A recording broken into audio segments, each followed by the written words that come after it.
Well, we have to hang on, let's just get it all going. Good afternoon, good morning, good evening. I hope you're all having a great time. Well, it's one of those things, you come in, you've been to football, you find out all the leagues are off, what more can you do?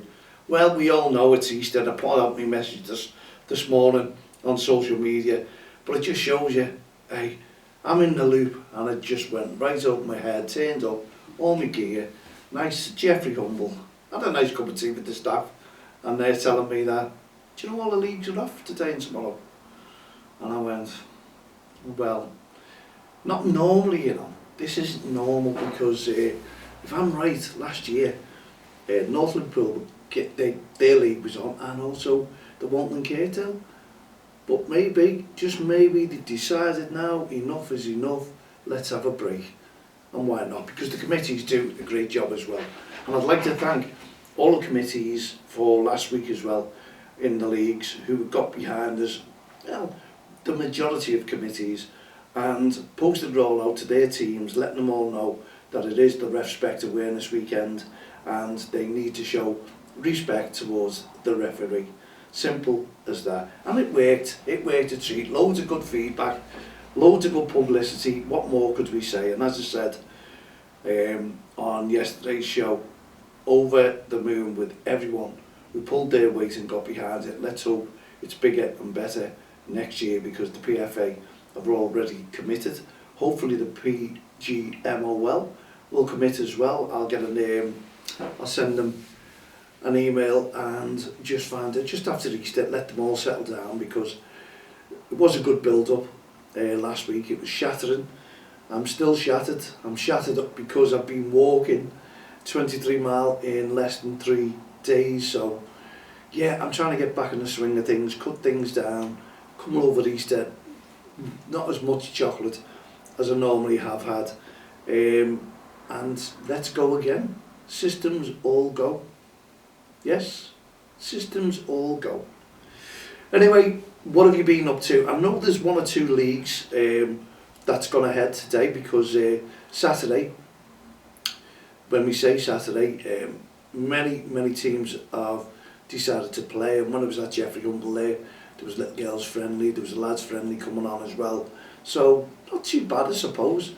People just want to play the game. Kids, Easter, will still want to play regardless, won't they? Turn up. And you know what, you could have had it sorted if we'd have known that on a Saturday. A nice tournament would have been nice, wouldn't it? Saturday tournament before the Everton game, which is a 3 o'clock kick-off today. Liverpool 4:30 kick-off. I think Arsenal play Ipswich on the kick-off before, so they'll be made up. They'll bring 3 points back, cut us down a little bit, you know. If we get beat against Leicester, but we're sort of, we're still on the fence, aren't we? You can hear the Liverpool fans chanting top of the league. There's a few chanting we're going to win the league, but it's sort of at the back of the mind of Liverpool fans at the moment. And I know we've played and we're scraping through games and grind them out, but they say that's a sign of champions. But towards the end of the year, or the season, shall we say, I think champions should show what they're made of, and win it on merit, and win it in good performances, and hopefully they can go to Leicester and put on a great performance. I said this last week, West Ham put on a great performance. Liverpool, every team we know want to really lift their game against us, and Leicester won't be any different tomorrow. Jamie Vardy loves to score a goal or 2 against us, and hopefully he's lost his speed and he won't be affected in the game. But hey ho, it's one of those things, isn't it? Could we slip up? Yeah, possibility, but Liverpool need to stand up and be counted now. The likes of Salah, Van Dijk at the back, they've got the new contracts rearing to go. We know Trent's back, but the majority of Liverpool fans I'm talking to, they just want Conor Bradley in their team. Obviously it's because of the uncertainty, unrest regarding Trent's move to Real Madrid, and and nothing's been said. So when you work it out, if he was staying, I think it would have been said that he's staying. He wouldn't have prolonged it as a young kid. He is from Liverpool, and if he has a change of heart, change of mind, then he should announce it now to the fans while they're going for this league title, and just say, everyone, I'm staying. I've had a change of mind, or never changed my mind. I'm staying, I've got a great contract, and let's go for it. Let's win the title again next year and go for the Champions League, all out for the Champions League.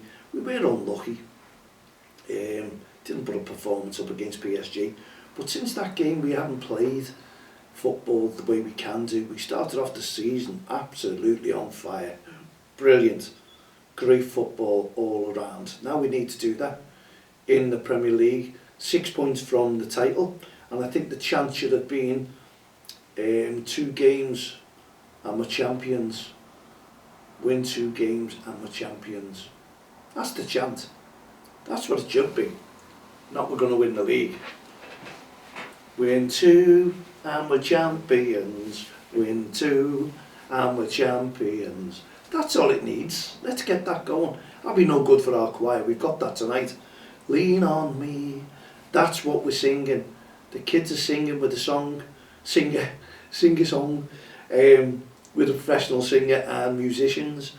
We'll be back in the swing of things next week. We might up the tempo, 1 or 2 rehearsals, get them together, 2 weeks on the run, and really go for the 2 days on the run, should I say, and get the singer going. The camera crew are all ready. They're all away to go. I'll have to go down to the manufacturers and see if we can get these t-shirts or hoodies made for the kids. That's all they need, hoodies. And I think the kids want black and gold, so yeah, maybe we'll look at them and see what we can do. But anyway, that's the choir tonight. So we've got a show tonight, we've got a choir tonight, we've got Everton versus Man City. Will Everton go on and win there? I reckon about 2-2 today. That's my forecast. 2-2.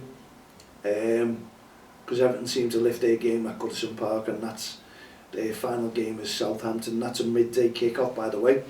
Everton fans, they brought that forward, and I don't think that's good for you, unless they've done it so you can all go out and celebrate when you've won, because Southampton will be an easy game.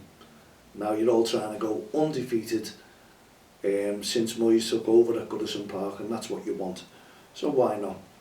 And then you're going to be moving to Bramley-Moore Dock. I'm not sure what's happened to Goodison Park, but rumour has it, will there anything be left of Goodison Park when Everton finish their last game? I don't know, because fans will want a piece of history, and I'm hoping that they don't wreck that ground, because I don't know what is going to happen to the ground themselves.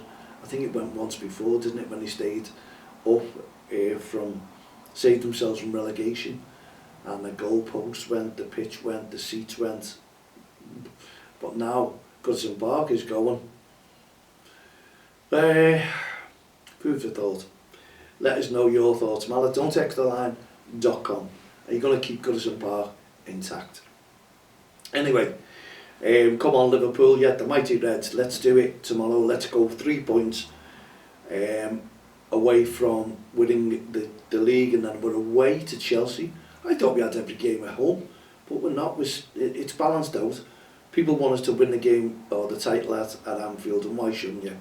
That is the way to be champions. But let's get the games done and dusted, because Arsenal will be on a high. They'll be on a massive high after beating Real Madrid.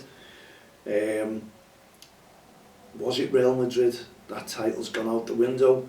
Trent, look no further. Ancelotti, looking about going. Walking away from it. Who's going to be the new manager? Xabi Alonso.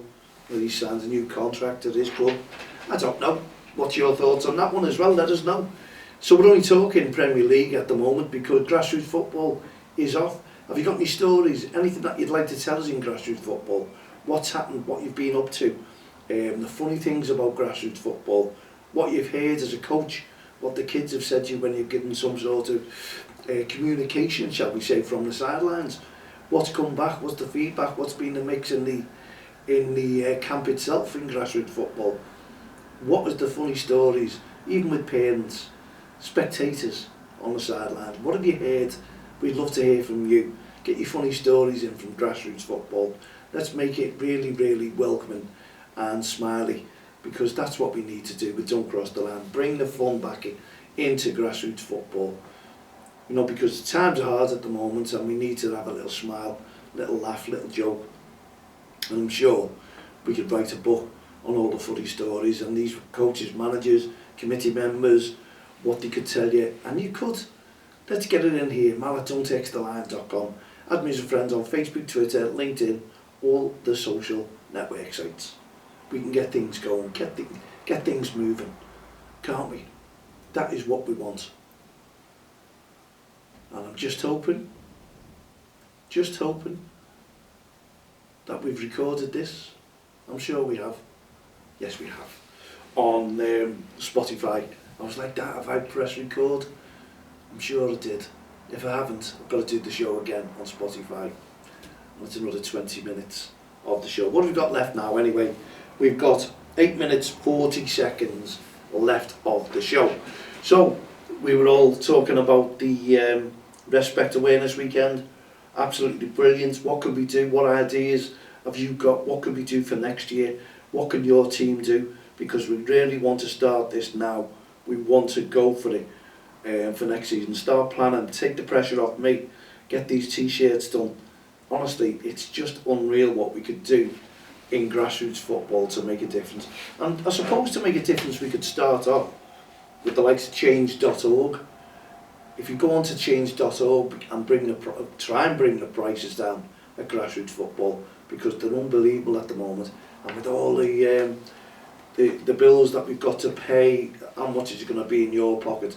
Christmas is coming up now again. Summer holidays, what are we doing? And I'm sorry to bring Christmas up, but it flies around. Anyway, DXCL push for lower cost and secure funding in grassroots football. And there you can see the barcode there as well. And click on that. And just, it's free.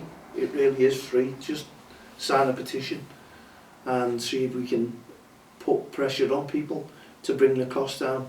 We're just a couple away from 500, and I'll start pushing that now and take a back seat, because I've got to promote what we're doing here with our lottery grant now, and what we could do to achieve better things in the podcast stadium. Yes, podcast stadium. I think that's great, that, you know, podcast stadium for grassroots football. Maybe that's food for thought as well. What do you think? Hey, might go for that. Just might go for that. Anyway, wherever you've been, if you've had games, if you've had friendlies, if you've had a little bit of a tournament, I'm sure there will be tournaments on somewhere. Let us know your feedback, how the games went, what it was like towards the referee, because REFspect continues. It doesn't end because we've done a national awareness campaign last week. It doesn't end, it goes on. That was to bring to the attention of everyone. We want to move on with this. We really, really do. If we can all move on together, wow, what a difference we could make towards our referees, keeping our referees within the game themselves. And did I mention the other week a young Callum Sutton, brilliant referee, been with him for many years, seen a performance, he's still shining through. He was 18 the other day. Happy birthday to Callum, one top referee, everyone praises him, and he wanted to make it to the big time. I'm not sure, but he wants to continue that now. And we've got a young referee in the North Liverpool JFL, young Molly, 14 years of age, plays football, and her refereeing is just unbelievable, honestly. Seen nothing like it. She's brilliant, keeps up with play, talks to the kids, the speed of it, all the hand signals. Honestly, everything is perfect. Pitch perfect, shall we say. You have to see it to believe it. And we were talking to the County FA the other day, recommending it. They've taken notice of it, and they've even watched it in games themselves, and boy, is she something special. And I thought, going back a few years, I thought there was a young referee there who was going to make it to the big time. How wrong you can be. That didn't happen. Well, honestly, I thought she was good, but this one, Molly, is just unbelievable. And I hope she chooses the path of officiating, because she is a player and she's an all-rounder. She plays everything, does everything, just unreal. And there's a young girl as well I want to mention who played for Liverpool Football Club. Her name's Darcy, and I'll keep you informed on how Darcy is going in the future, because she's doing very, very well, let's just say. But I'll give you feedback how and when we receive it, how she's doing. But yeah, going to be a little major input towards a football club, shall we say, in girls football. Brilliant, lovely to hear, lovely to see. Okay, we've got the four. I always seem to end up on 4 minutes 23 when I have a little look at that one. So let's pile high, let's go out, and when you're out and about and you're playing in tournaments, please respect.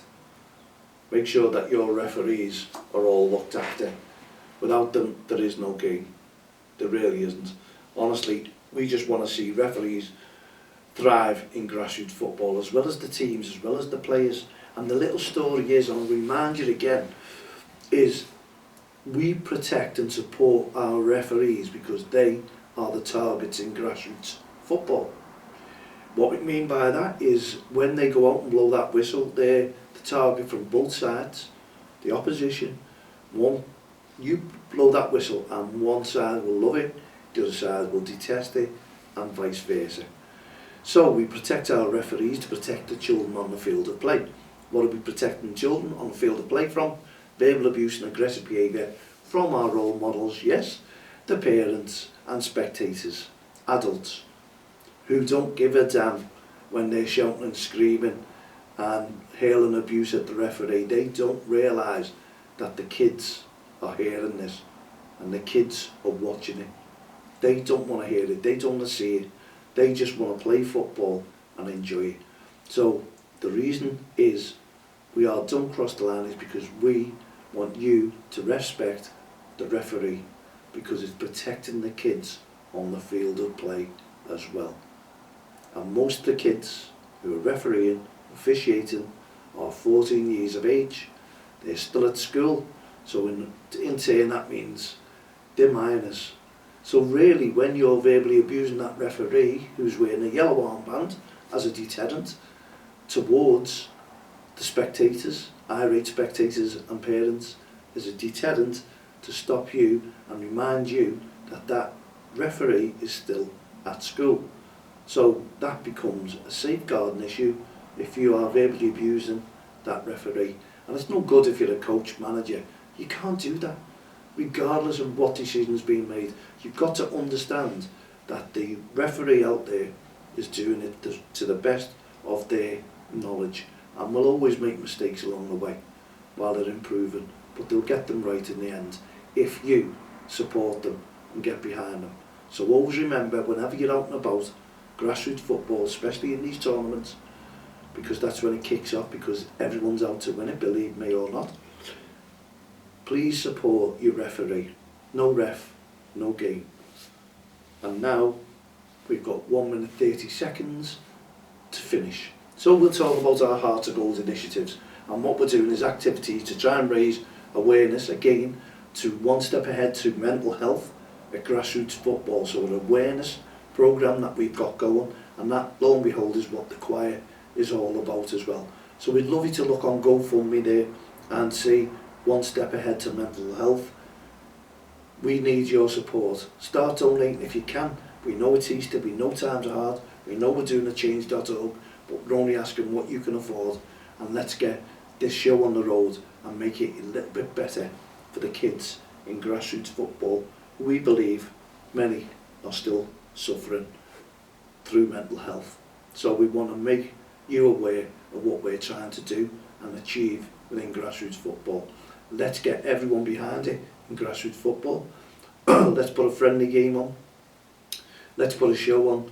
We really are going to town on this, and we want this choir to be A1 and you to support us right the way through, because we have a production company that's going to make a difference on there as well, I assure you. Okay, thank you so much for tuning into the Grassroots Show with me. And as I say, young commentators should be back next Friday. We'll find out, let you know, we'll keep you up to date. But in the meantime, put your feet up, relax, enjoy your Easter. We'll be back again tomorrow with another show on Easter Day. Something to watch, something to listen to if you're not out and about and visiting family and enjoying your Easter eggs. From myself, Mal Lee, and all the team here, the Grassroots Show, don't cross the line. Hearts of Gold initiatives, no ref, no game, and our REFspect programme. Have a great evening. See you later. Enjoy the Premier League. Cheerio for now.